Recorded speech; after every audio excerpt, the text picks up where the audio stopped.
তো গাইস, এটি আমার ভিডিওর ফাইনাল লুক হতে চলেছে।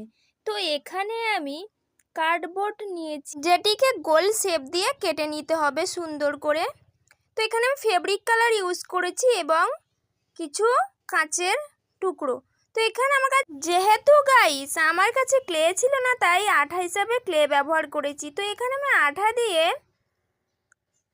একের উপর আরেকটা জুড়ে নেব সুন্দর করে।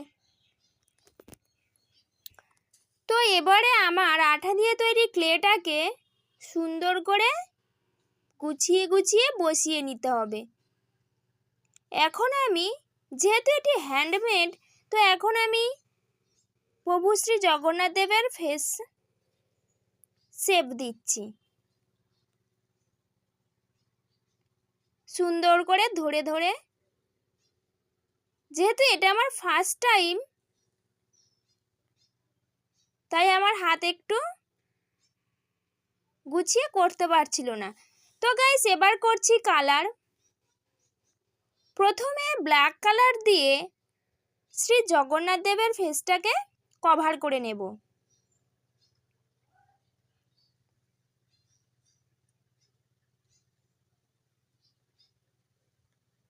এবার দেব আইজে রেড কালার। এখানে আমি ফেব্রিক কালার ব্যবহার করেছি।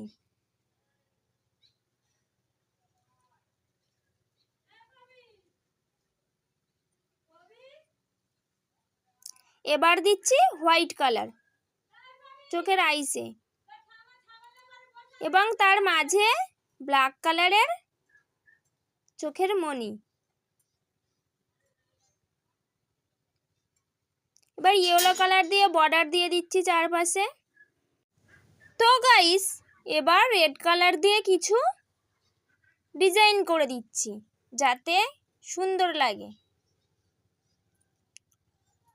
এখানে পিঙ্ক কালারও ব্যবহার করেছি।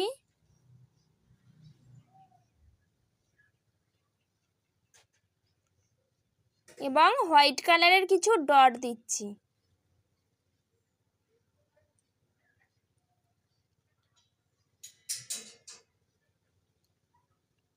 এবার ব্লু কালার দিয়ে ভিতরে কিছু সুন্দর ডিজাইন করে দিলাম যাতে পুরোপুরি কভার লাগে।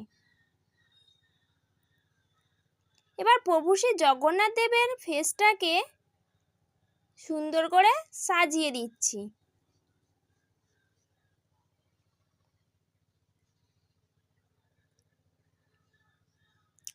যেহেতু সামনেই রথ, তো ভাবলাম কেননা জগন্নাথ দেবের একটা পেন্টিং করা যেতেই পারে।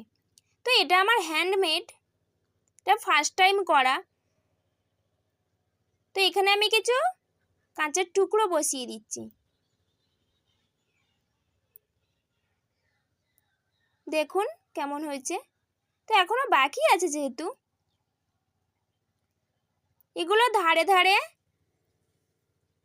দিয়ে দিচ্ছি যাতে আরো বেশি সুন্দর লাগে।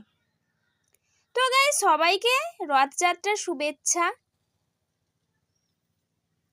ভালোবাসা, শ্রদ্ধা রইল। তো এখানে আমার জগন্নাথ দেবের হ্যান্ডমেড পেইন্টিং কমপ্লিট হয়ে গেছে। তো এটা আমার ফাইনাল লুক। দেখুন গাইস কেমন হয়েছে। ভালো লাগলে প্লিজ আমার চ্যানেলটিকে সাবস্ক্রাইব করে যাবেন এবং আমার পাশে থাকবেন। শুভ রথযাত্রা সবাইকে। ধন্যবাদ।